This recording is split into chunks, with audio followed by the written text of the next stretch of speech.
Situation sécuritaire dans le Grand Bandundu. On en parle dans cette édition du journal, comme annoncé en titre. Le vice-premier ministre, ministre de la Défense nationale et ancien combattant, Gukabombo Mwadianvita, après avoir eu un tête-à-tête avec les chefs coutumiers dans la ville de Kikwit, avec qui ils ont abordé le phénomène épineux de la milice Mobondo et la situation sécuritaire en général atténue. Les conseils provinciaux de sécurité élargis, il était question ici de chaque partie prenante de relever le défi sécuritaire lié à leur secteur en vue de trouver des solutions idoines. Suivez.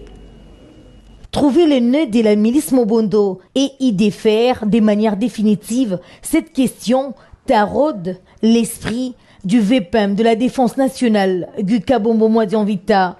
En séjour de travail à Kikwit, les patrons de la Défense enchaînent de séances de travail sur la situation sécuritaire dans cette partie ouest de la RDC. Après le briefing avec les officiers militaires de la 11e région, le vice-premier ministre en charge de la Défense nationale a reçu les collectifs de chefs coutumiers avec qui ils ont échangé longuement sur les phénomènes épineux de la milice Mobondo et la situation sécuritaire dans l'ensemble du Kwilu.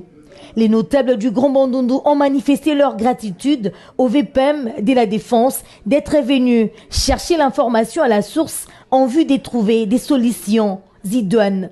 Les chefs de terre ont promis d'aider le VPM de la Défense à identifier le vrai faiseur des troubles.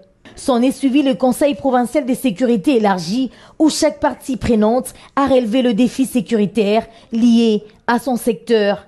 Les épouses et veuves des militaires n'ont pas été oubliées. Le vice-premier ministre, ministre de la Défense nationale, Gukabombo, a, en bon père de famille, écouté religieusement les doléances de ses dépendants des militaires et a promis d'en faire part au commandant suprême des FARDC, Félix Antoine Tshisekedi, qui tient à l'amélioration des conditions de vie des militaires.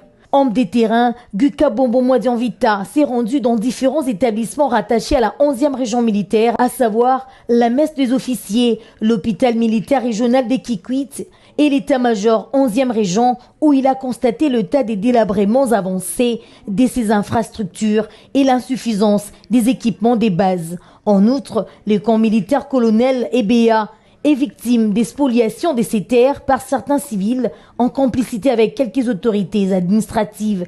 Gukabombo Mwadianvita, le